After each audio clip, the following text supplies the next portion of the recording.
warahmatullahi wabarakatuh. Untuk semua siswa kelas 12 MIPA maupun IPS, pada kesempatan kali ini, atau boleh dikatakan sebagai pembelajaran jarak jauh dalam pertemuan terakhir di semester 1, Ibu sengaja ingin memberikan penekanan beberapa penjelasan materi yang sudah diberikan di dalam PJJ sebelumnya, termasuk materi terakhir yang sudah Ibu berikan di dalam PJJ. Nah, oleh karena itu, Ibu mohon kalian semuanya untuk bisa mengikuti di dalam video ini supaya bisa mendapatkan penjelasan yang lebih rinci dari Ibu. Sebelumnya Ibu ucapkan salam sehat dan salam sejahtera untuk kalian semua. Semoga tetap semangat. Terlebih untuk kelas 12 IPA maupun IPS.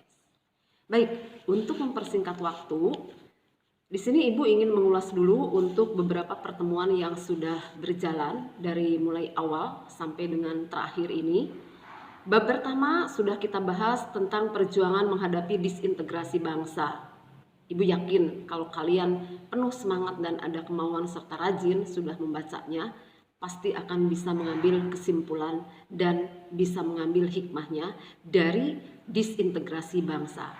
Kemudian di dalam bab kedua, kita sudah membahas juga tentang politik ekonomi dan sosial pada masa demokrasi liberal yang berlangsung dari tahun 1950 sampai dengan 1959. Ini pun Ibu yakin, bagi kalian, kalau kalian punya kemauan yang tinggi membaca, mempelajarinya dan mencermati, itu pun kalian bisa mengambil kesimpulan yang baik. Bagaimana kondisi kehidupan di zaman demokrasi liberal, baik di bidang politik, ekonomi maupun sosialnya. Begitupun untuk pembahasan materi bab yang ketiga, politik ekonomi dan sosial pada masa demokrasi terpimpin dari tahun 1959 sampai 1965. Nah, kalau dikaitkan dengan bab 2, memang ini merupakan rangkaian yang saling berkesinambungan. Kamu bisa melihat liberal dan terpimpinnya. Ibu yakin kamu juga sudah memahami karena sudah diberikan definisinya apa itu demokrasi liberal maupun demokrasi terpimpin. Nah, bab 1, bab 2, bab 3 yang sudah kita pelajari semua mudah-mudahan menjadikan sebuah penjelasan-penjelasan yang bisa menjadikan kamu juga lebih memahami dengan baik. Silahkan dibaca, dipelajari kembali. Kemudian juga bab yang keempat yang sedang berjalan kita bahas, bahkan ini sebagai pertemuan terakhir menuju ke penilaian akhir semester 1, yaitu kita membahas tentang politik dan ekonomi Indonesia pada masa Orde Baru yang berlangsung dari tahun 1966 sampai dengan 1998. Ini pun sudah Ibu berikan rangkaian di dalam PJJ-nya dari mulai awal Orde Baru sampai dengan perjalanan Orde Baru ini berakhir. Nah, di antaranya singkat-singkatnya materi di dalam bab 4, yaitu politik ekonomi Indonesia pada masa Orde Baru, itu meliputi yang pertama adalah masa transisi menuju ke Orde Baru.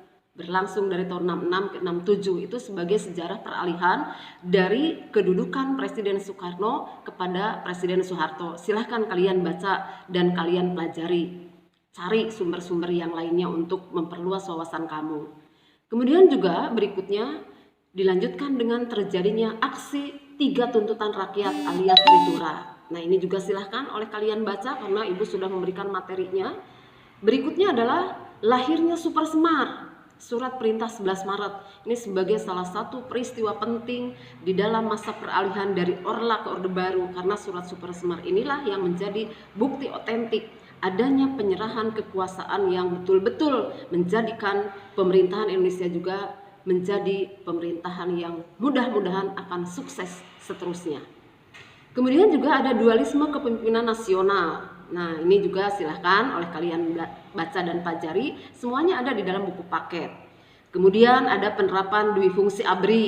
Nah, ini di masa Orde Baru ini ABRI punya peranan yang sangat besar ya, darat, laut, udara, dan kepolisian. Bahkan ke fungsi daripada ABRI di zaman Orde Baru itu menjadi terdepannya dalam pemerintahan Orde Baru.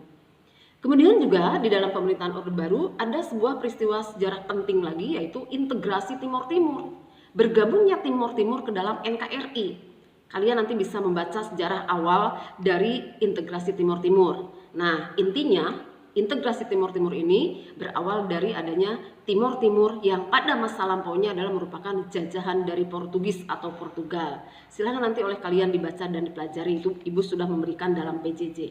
Kemudian juga aktivitas pemerintahan Orde Baru menjadi salah satu bukti yang sangat luar biasa, yaitu mulai berperan aktif di dalam politik luar negeri bebas aktif. Sehingga kamu juga mungkin sudah cukup paham apa itu aktif, apa itu bebas. Nah, di sini peran politik luar negeri Indonesia yang bersifat bebas aktif nanti akan diperlihatkan dengan berbagai aktivitasnya, seperti mengakhiri adanya konfrontasi Indonesia dengan Malaysia yang sudah terjadi cukup lama di masa pemerintahan Presiden Soekarno. Kemudian juga keaktifan Indonesia di forum-forum internasional yang lain adalah Indonesia juga menjadi salah satu negara anggota di dalam Perserikatan Bangsa-Bangsa, United Nations Organization atau UNO, nama dari PBB. Silahkan nanti oleh kalian dibaca bagaimana peranan Indonesia dalam kedudukannya sebagai anggota PBB. Wah, bahkan Indonesia banyak mendukung berbagai kegiatan internasional demi untuk kemanusiaan maupun kegiatan-kegiatan yang lainnya. Bahkan di dalam politik luar negeri bebas aktif juga, keaktifan Indonesia di dalam forum regionalnya. Indonesia menjadi negara pelopor lahirnya organisasi ASEAN. Kalian juga mungkin sudah banyak mendengar dan memahami apa itu ASEAN, yaitu organisasi negara-negara di kawasan Asia Tenggara. Mungkin kamu sudah hafal dengan lambang ASEAN-nya yang merupakan ikatan dari padi yang berjumlah 11 negara anggota. Silahkan nanti oleh kalian dibaca, dipelajari. Kemudian juga di dalam pemerintahan Orde Baru, kebijakan-kebijakan lainnya adalah kebijakan fusi partai politik atau kebijakan peleburan partai politik, yang di masa Presiden Soekarno partai politiknya bersifat multipartai atau banyak partai. Nah, di zaman Orde Baru dijadikan menjadi 3 partai politik. Ada Golongan Karya, ada Partai Demokrasi Indonesia, ada Persatuan P3. P3 disingkatnya, itu merupakan peleburan dari organisasi-organisasi politik yang bernafaskan Islam. Silahkan nanti oleh kamu dibaca dan dipelajari.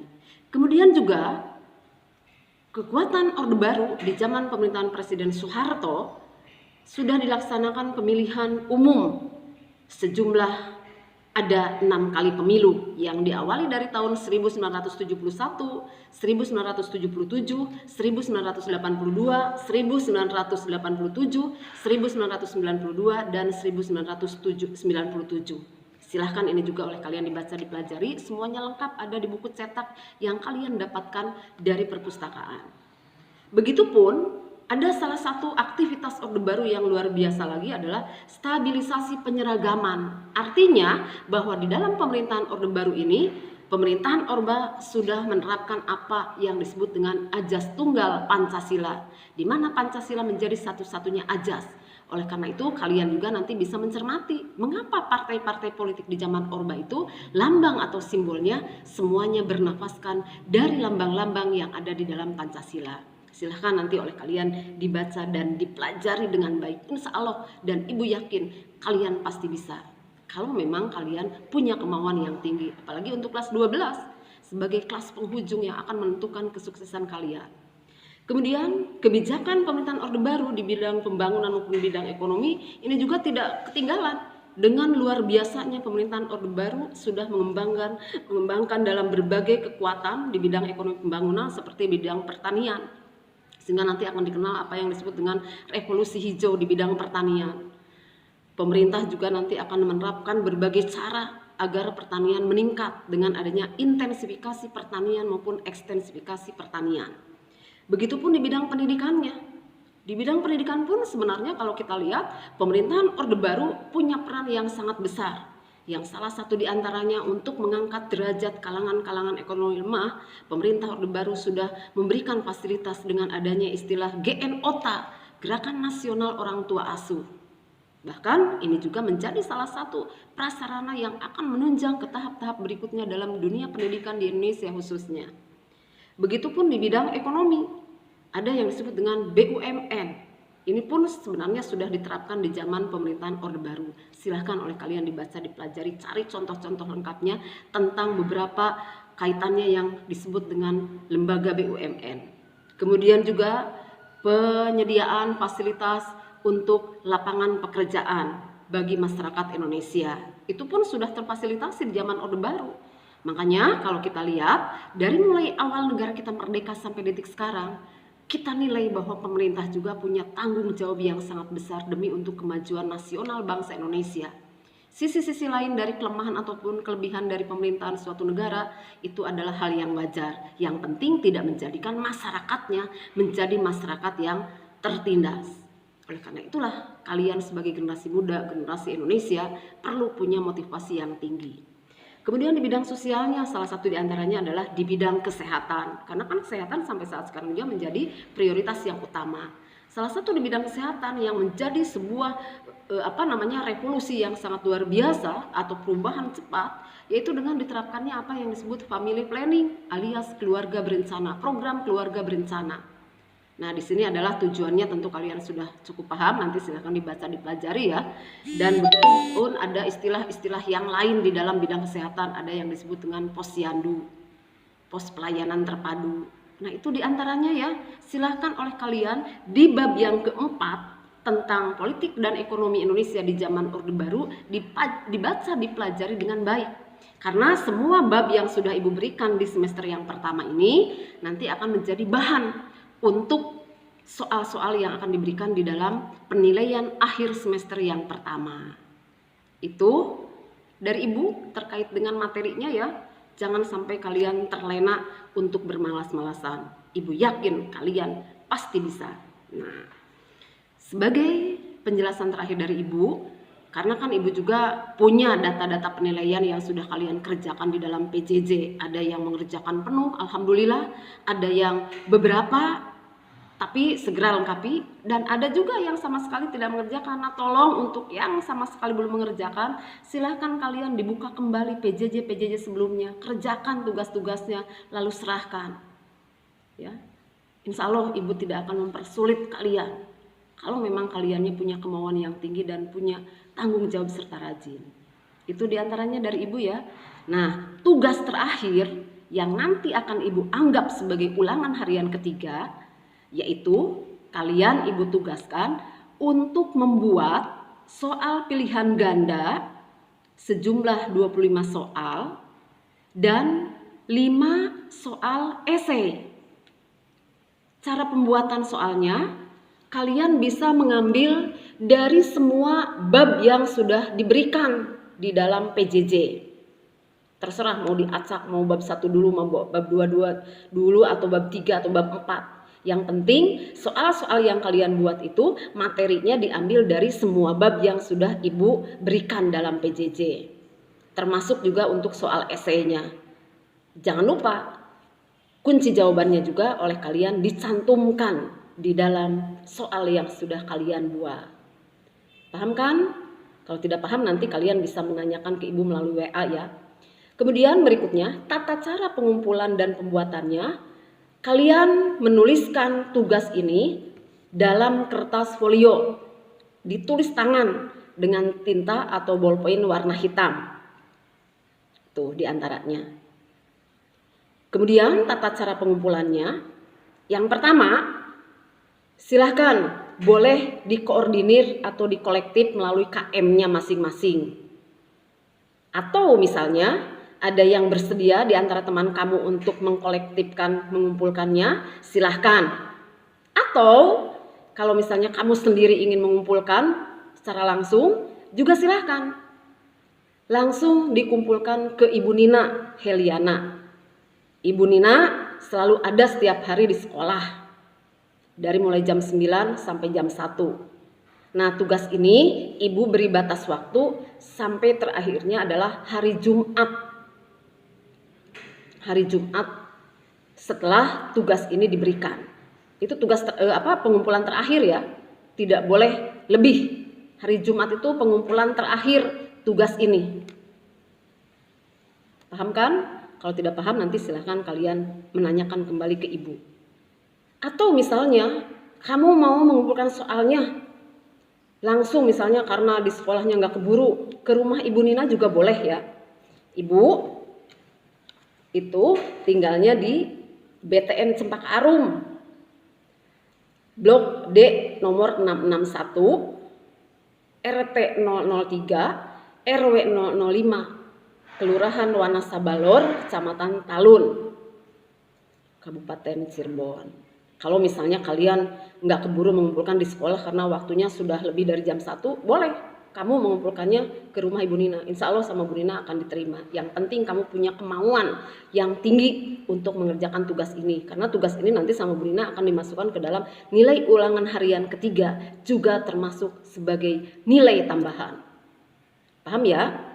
Nah, Ibu pesankan yang terakhir, untuk anak-anak kelas 12 MIPA maupun IPS yang tugas-tugas dalam PJJ-nya sama sekali belum dikerjakan ataupun yang belum lengkap mengerjakannya, silahkan untuk dikerjakan kembali. Masih ada kesempatan bagi kalian untuk mengerjakannya. Itu saja penjelasan dari Ibu, mudah-mudahan bisa dipahami dan bisa dilaksanakan dengan baik oleh kalian. Wassalamualaikum warahmatullahi wabarakatuh. Salam sehat dan salam sejahtera untuk siswa 12 MIPA maupun 12 IPS. Historia Vitae Magistra. Sejarah adalah guru kehidupan bagi manusia. Selamat.